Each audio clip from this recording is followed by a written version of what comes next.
आपल्या मार्क्सवादी कम्युनिस्ट पक्षाचे नवनिर्वाचित राज्य सचिव, शेतकऱ्यांचा बुलंद आवाज, शेतकऱ्यांचे नेतृत्व करणारे कॉम्रेड डॉक्टर अजित नवले, एसएफआयचे महासचिव मयूर विश्वास यांचं आताच या ठिकाणी भाषण झालं। नितेश नारायण उपाध्यक्ष एसएफआय, कॉम्रेड सुभाष पांडे मार्क्सवादी कम्युनिस्ट पक्षाचे अमरावती जिल्ह्याचे राज्य सचिवमंडळ सदस्य रमेश सोनुले मार्क्सवादी कम्युनिस्ट पक्षाचे अमरावती जिल्हा सचिव, श्याम शिंदे महादेव गरपवार, सोमनाथ निर्मळ राज्य अध्यक्ष एसएफआय, रोहिदास जाधव सचिव एसएफआय आणि स्टेजवरील सर्व मान्यवर, उपस्थित सर्व विद्यार्थी, काँग्रेस बंधू आणि भगिनींनो, मी या अमरावती जिल्ह्यामध्ये या शहरामध्ये पहिल्यांदाच आलो आहे, परंतु महाराष्ट्रामध्ये ज्या ठिकाणी मार्क्सवादी कम्युनिस्ट पक्षाचे सचिव कॉम्रेड अजित नवले आणि मार्क्सवादी कम्युनिस्ट पक्षाचं नेतृत्व ज्या ज्या जिल्ह्यामध्ये जाईल त्या जिल्ह्यामध्ये महाराष्ट्राला एक वेगळी दिशा दिल्याशिवाय राहणार नाही। कॉम्रेड,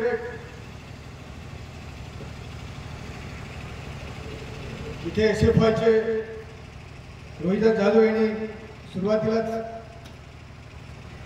त्याचं मनोगत व्यक्त करताना सांगितलं की 3 दिवस या ठिकाणी या अधिवेशनामध्ये महाराष्ट्रामध्ये शिक्षणावर ही 3 दिवस चर्चा होणार आहे। या ठिकाणी शिक्षणावर काही ठराव होणार आहेत, ते ठराव येणाऱ्या पावसाळी अधिवेशनामध्ये महाराष्ट्राच्या विधानसभेमध्ये नक्कीच त्याचा ठसा उमटेल। हे ठराव एसएफआयचे नेतृत्व, कारण महाराष्ट्रामध्ये आपण एकच विधानसभा सदस्य आहे आणि त्यामुळे महाराष्ट्रातले जे पण काही प्रश्न असतील विद्यार्थ्यांचे, ते विद्यार्थ्यांचे प्रश्न सभागृहामध्ये उपस्थित करण्याची जबाबदारी माझी आहे आणि त्या पद्धतीचे एसएफआय ठराव जे घेईल ते त्या विधानसभेमध्ये नक्कीच सरकार दरबारी आपण मांडले जाते। एसएफआय ही विद्यार्थी संघटना या देशामध्ये सर्वात मोठी संघटना आहे। जात पात धर्म रंग रूप भाषा याच्या पलीकडे या देशातील सामान्य शेतकरी, कामगार, विद्यार्थी, अल्पसंख्याक, आदिवासी जो दुर्बल घटक आहे या देशातील 80% जनतेसाठी काम करणारी ही संघटना आहे आणि या अमरावतीमध्ये हे होत असलेले एसएफआयचे अधिवेशन नक्कीच या विदर्भाला एक वेगळी दिशा दिल्याशिवाय राहणार नाही अशी या ठिकाणी मी आशा व्यक्त करतो। कॉम्रेड, आपण आज बघतोय की सामान्य माणसाचं जीवन किती असह्य झालेलं आहे। कधी तुम्ही सभागृहाची या नेत्यांची भाषणं जर ऐकली असतील तर ह्यांचं नेहमी काय असतं की आमचं सामान्यांचं सरकार आहे, काय म्हणतात, आमचं सामान्य जनतेचं सरकार आहे। परंतु आज या देशामध्ये, या राज्यामध्ये शेतकरी सुखी नाहीये, शेतकरी दिवसेंदिवस आत्महत्या करतोय, आत्महत्याची संख्या वाढते, विद्यार्थी आत्महत्या करतोय, शिक्षण घेऊन घरी बसलेल्या बेरोजगारांना आत्महत्या करतोय, विद्यार्थी या देशामध्ये सुखी नाही, कामगार किमान वेतनासाठी भांडतोय, कुठेही काम करतो तो तुटपुंजा वेतनावर काम करतो। आमची सीआयटी नेहमी रस्त्यावर करून सांगते की कामगारांचं किमान वेतन 28,000 रुपये झाले पाहिजे, कारण कुटुंब हे व्यवस्थितपणे जगलं पाहिजे. आम्हाला सुद्धा, आम्ही या देशाचे नागरिक आहोत, आम्हाला सुद्धा जगण्याचे, सामान्यपणे चांगल्या पद्धतीने जगण्याच्या, कुटुंबाला जगवण्याची आमची सुद्धा आमचा एक अधिकार आहे. आणि 28,000 रुपये किमान वेतन असलं पाहिजे, ही सीटू नेहमी सांगतो. परंतु यांना अशा योजना काढायच्या की 2 महिन्यासाठी निघते, अशा प्रकारच्या योजना काढायच्या. आपल्याला माहिती आहे लाडकी बहीण, आता आमच्या इथे लाडक्या बहिणी पण बसलेल्या आहेत. माझ्या जिल्ह्यामध्ये बँकांच्या समोर रांगा लागलेल्या आहेत त्या लाडक्या बहिणींच्या. मी विचारतो जाऊन बँकेच्या समोर की बाबा एवढ्या रांगा काय? त्या म्हणतात आमचे पैसे गेल्या 6 महिन्यापासून वाट बघतो, अजूनही बँकेच्या आमच्या खात्यामध्ये पैसे जमा झाले नाही. तुम्हाला माहिती आहे मध्य प्रदेशमध्ये लाडकी बहीण ही योजना त्यांनी निवडणुकीपूर्वी आणली होती. आणि आमच्या भगिनींना वाटलं की हो, आता आम्हाला जोपर्यंत आम्ही आहोत जिवंत तोपर्यंत आम्हाला ह्या योजनेचा लाभ होईल. सरकार निवडून आलं की योजना बंद झाली. तीच आज परिस्थिती आपल्या महाराष्ट्रामध्ये झाली. आपल्याला काय अनुभव असेल, तुमच्यापैकी कोणी सांगू शकेल की जमा होतात का बँकेमध्ये पैसे? चर्चा झाली त्याच्यावर सभागृहामध्ये. सरकार काय म्हणतंय की ही योजना आम्ही कधीही बंद करणार नाही. परंतु माझ्या जिल्ह्यामध्ये, मला अमरावती जिल्ह्याची कल्पना नाही, मी पहिल्यांदाच आलो, परंतु कॉम्रेड अजित नवले इथे आलेले आहेत. त्यांचं म्हणणं आहे की मी या राज्याचा सचिव म्हणून संपूर्ण महाराष्ट्रामध्ये फिरत असताना तुम्ही एकच आमदार माझ्याबरोबर प्रत्येक जिल्ह्यामध्ये आला पाहिजे आणि मी येणार आहे. मला सुद्धा महाराष्ट्रामध्ये विदर्भ, मराठवाडा इकडची शेतीचे प्रश्न समजले पाहिजे, जेणेकरून आपल्या सभागृहामध्ये उपस्थित करता येते. आता सध्या मी जे सभागृहामध्ये प्रश्न उपस्थित करतो ते माझ्या पालघर, ठाणे, पालघर जिल्ह्यापुरते मर्यादित आहे.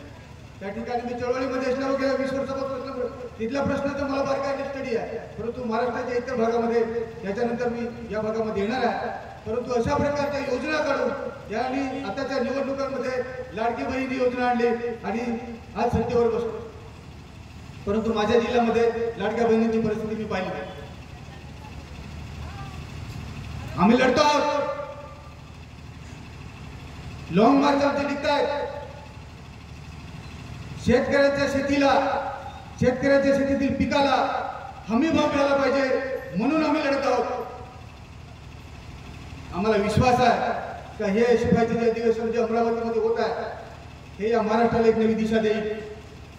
आम्हाला माहिती आहे की ही व्यवस्था, ही येणारी एसएफआय, ही व्यवस्था बदलल्याशिवाय राहणार नाही, हा आम्हाला विश्वास आहे.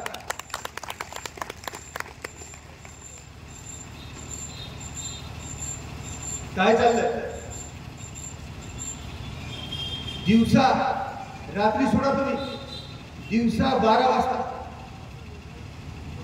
एखाद्या पायवाटेने आज आमच्या राज्यातली भगिनी जाऊ शकत नाही, ही परिस्थिती आहे. आपल्याला सर्वांना माहिती आहे छोट्या छोट्या मुली ह्या सुरक्षित नाही येतात आणि सरकार म्हणतंय की आमच्या सामान्यांचं सरकार आहे. रेल्वे स्टेशनवर भिकारी भीक मागतोय, जेवढ्याच्या समोर भिकारी भीक मागतोय आणि सरकार म्हणतंय आमचं सामान्यांचं सरकार आहे. अरे जरा बाहेर जाऊन बघा या राज्याची परिस्थिती काय. माझ्या जिल्ह्यामध्ये इंग्रजी माध्यमाच्या शाळेमध्ये शिकणारे विद्यार्थी 15 दिवसापूर्वी त्यांचे पूर्ण कुटुंब, जवळजवळ सर्व पालक माझ्याकडे आले आणि म्हणाले आमदार महोदय आम्हाला मदत करा. म्हणालो काय? म्हणजे आमची मुलं शाळेमध्ये फीस नाही भरली तर बाहेर काढून ठेवलेले आहेत, ही व्यवस्था आहे. आणि सरकार म्हणतंय की सामान्यांचं सरकार, आमच्या मुलांना शिक्षण मिळत नाही. शिक्षण हे एक ध्येय होतं. डॉक्टर बाबासाहेब आंबेडकरांनी सांगितलं की शिक्षण हे वाघिणीची दूध आहे, जो हे दूध पिईल तो गुरगुरल्याशिवाय राहणार नाही. परंतु आम्हाला या शिक्षणापासून बाजूला केलं जात आहे. शिक्षण हे ध्येय होतं, त्याचं बाजारीकरण होत आहे आणि त्याच्यासाठी हे शिवाय लढते आहे, संघर्ष करते आहे. इतिहास बदलतो, सरकारही बदलतं. त्यांना काय वाटतं की आम्ही आता 50 वर्ष सत्तेमध्ये राहणार आहोत, असं होणार नाही. लाडक्या बहिणीला समजलेलं आहे काही फसवणूक होती, शेतकऱ्याला समजलं आहे की आमच्या बरोबर फसवणूक होत आहे, विद्यार्थ्यांना समजलेलं आहे, कामगारांना समजलं, या देशातील 80% जमते समजलं की हे सरकार फसवे आहे. किती दिवस तुम्ही पैशाने मध्ये विकत घेणार? माझ्या जिल्ह्यामध्ये एका लोकसभेच्या निवडणुकीसाठी या लोकांनी किती पैसे खर्च केले? 250 कोटी. त्यांच्याच एका नेत्याने सांगितलं, भाजपच्या नेत्याने, की ही लोकसभेची सीट काढण्यासाठी आम्ही 250 कोटी रुपये खर्च केले. कुठून आला यांच्याकडे हा पैसा? अदानीचे सिमेंट विकण्याचे धंदे यांनी सुरू केलेले आहेत. आलो ना समृद्धीने सिमेंट कॉन्क्रीटचा हायवे बनवलेला आहे. आता कोणता निघतोय तो कोल्हापूरला जोडणारा शक्तीपीठ महामार्ग, तो सुद्धा कॉन्क्रीटने होणार आहे. माझ्या पालघर जिल्ह्यामध्ये आज जवळजवळ 4 प्रकल्प जात आहेत. Bullet train, superfast highway, freight corridor, आणि तुम्हाला माहिती असेल तुमच्या भागामध्ये पण बॅनर लागले असतील, वाढवण बंदर. या वाढवण बंदरात जगातलं 7 नंबरचं जेटी आहे. आम्ही विरोध करतो. हे बंदर आम्हाला नको आहे. आमच्या पालघर जिल्ह्यामध्ये आम्ही बॅनर लावले ना, तुमच्या अमरावती जिल्ह्यामध्ये बॅनर लागले वाढवण बंदरात.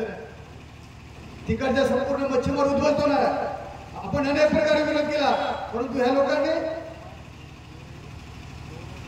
महाराष्ट्रातून 5000 पोलीस पालघर जिल्ह्यामध्ये उतरवले आणि देशाचे पंतप्रधान नरेंद्र मोदी तिथे येऊन उद्घाटन करून गेले. आम्ही विरोध केला, परंतु यांनी जबरदस्ती मोकाटी बसवलेला. तरी सुद्धा आज शेतकऱ्यांचा तिथे विरोध आहे. 10,000 मच्छीमारांना उद्ध्वस्त करणारे बंदर आहे. आम्ही विरोध करतो.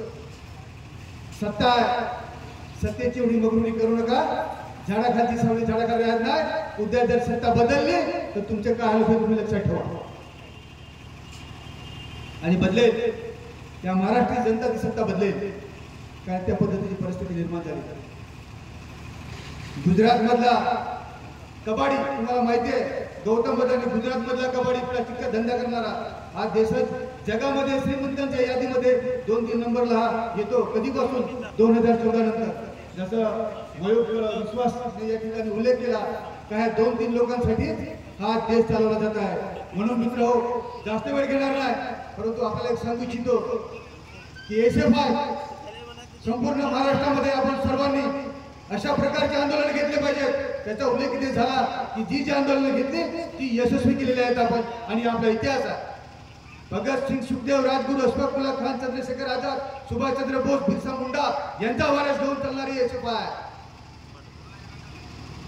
आणि नक्कीच ती या महाराष्ट्रामध्ये येणाऱ्या काळामध्ये त्या व्यवस्थेमध्ये हस्तक्षेप करेल, त्या सरकारमध्ये हस्तक्षेप करेल, अशा प्रकारची आशा व्यक्त करतो आणि या ठिकाणी थांबतो. धन्यवाद. इन्क्लाब जिंदाबाद.